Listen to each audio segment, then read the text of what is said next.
Hello, good morning, praise Lord. இன்றைக்கும் உங்களை பார்க்கிறது ரொம்ப சந்தோஷம். ஒவ்வொரு நாளும் தேவன் தம்முடைய வார்த்தையில் நம்மளை நடத்தி செல்கிறார்.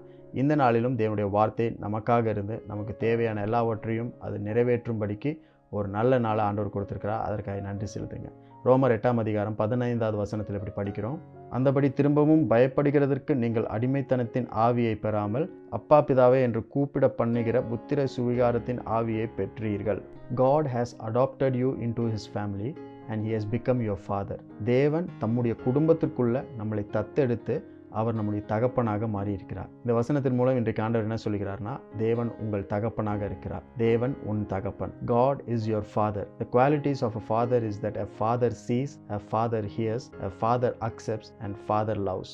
தேவன் உன் தகப்பனாக இருக்கிறார், உங்கள் தகப்பனாக இருக்கிறார். அப்ப தகப்பனுடைய குணாதிசயங்கள்ல என்னன்னு பார்த்தோம்னா, ஒரு தகப்பன் பார்க்கிறார், ஒரு தகப்பன் கேட்கிறார், ஒரு தகப்பன் ஏற்றுக்கொள்கிறார், ஒரு தகப்பன் நேசிக்கிறார். இந்த வசனத்துல நம்ம படிக்கிறோம், நீங்கள் பயப்படுகிறதற்கு அடிமைத்தன ஆவியை பெறவில்லை. நீங்கள் பயப்பட வேண்டாம். ஏனென்றால் நீங்கள் தேவனுடைய குடும்பத்தில் ஒரு பகுதியாக இருக்கிறீங்க. நீங்கள் தேவனுக்கு பிள்ளைகளாக இருக்கிறீர்கள். அதாவது கடவுளே உங்களுக்கு தகப்பனாக இருக்கிறார். God is your father அப்படின்னு சொல்லப்பட்டிருக்கு. அப்போ அவர் உங்களுடைய தகப்பனாக இருக்கும் பொழுது நீங்கள் எதை குறித்தும் பயப்பட வேண்டாம் அப்படின்னு இந்த வசனம் சொல்லப்பட்டிருக்கிறது. ஏனென்றால் அவர் உங்களை பார்க்கிறவராக இருக்கிறார். நீங்கள் எந்த சூழ்நிலையில் இருந்தாலும், எந்த விதமான நிலைமையில் இருந்தாலும், எப்படிப்பட்ட காரியங்கள் நடுவில் இருந்தாலும், எவ்வளோ பலவீனத்தில் இருந்தாலும் அவர் உங்களுடைய தகப்பனாக இருக்கிறதுனால உங்களை பார்த்து கொண்டே இருக்கிறார். அதனால் நீங்கள் பயப்பட வேண்டாம். தேவன் உங்களுடைய தகப்பனாக இருக்கிறதுனால அவர் கேட்கிறவராக இருக்கிறார்.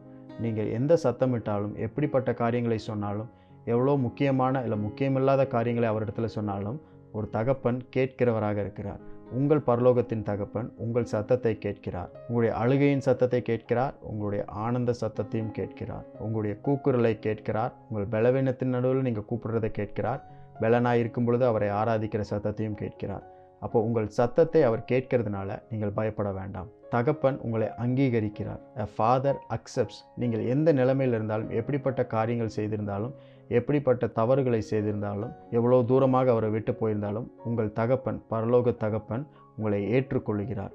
ஆகவே நீங்கள் ஏற்றுக்கொள்ளப்படலை அப்படின்ற எண்ணம் உங்களுக்கு இன்றைக்கி இருந்துச்சுன்னா, தேவன் உங்களை ஏற்றுக்கொள்கிறார் அப்படின்றத நீங்கள் புரிந்து கொள்ளணும். God accepts you no matter where you are, no matter how far you are. எவ்வளோ தொலைவில் இருந்தாலும், எவ்வளோ அருகில் இருந்தாலும் தேவன் உங்களுடைய நிலைமையில் அப்படியே உங்களை ஏற்றுக்கொள்கிறார். அது மட்டும் இல்லாமல் தகப்பன் நேசிக்கிறார். God loves. Your father loves you. அவர் உங்களை நேசிக்கிறபடியால் நீங்கள் எதை குறித்தும் பயப்பட வேண்டாம். இந்த நாளில் தேவன் சொல்லுகிற வார்த்தை இதுதான், நீங்கள் பயப்பட வேண்டாம். அவரை அப்பா பிதாவே, ஃபாதர் காட், அப்பா ஃபாதர் அப்படின்னு அவரை கூப்பிடும்படிக்கு தேவன் நம்மளுக்கு அதிகாரத்தை கொடுத்திருக்கிறார். தேவன் நம்மளுக்கு உரிமையை கொடுத்திருக்கிறார்.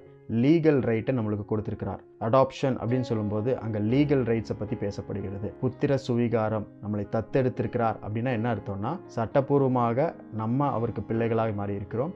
அவர் நம்மளுக்கு தகப்பனாக மாறியிருக்கிறார். ஆகவே அவரிடத்துல கேட்பதற்கு, அவரிடத்துல சொல்வதற்கு எல்லா விதமான உரிமையும் உங்களுக்கு இருக்கிறது அப்படின்னு தான் அர்த்தம். அப்போ உரிமை இருக்கிற இடத்துல பயம் இருக்காது.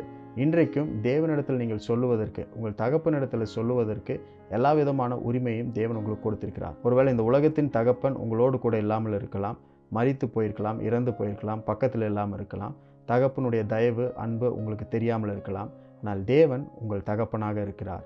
அவர் உங்களை பார்க்கிறார், அவர் உங்களை கேட்கிறார், அவர் உங்களை ஏற்றுக்கொள்கிறார், அவர் உங்களை நேசிக்கிறார். Your father sees you, your father hears you, your father accepts you and your father loves you.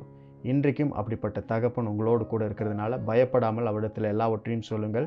உங்களுக்கு தேவையான பதில்களையும் ஆசீர்வாதத்தையும் தீர்வையும் உங்கள் தகப்பன் உங்களோடு கூட இருந்து உங்களுக்கு செய்வார். இன்றைக்கும் ஒரு ஆசீர்வாதமான நாளாய் ஆண்டவர் உங்களுக்கு கொடுத்திருக்கிறார். அதற்காக நன்றி செலுத்துங்க.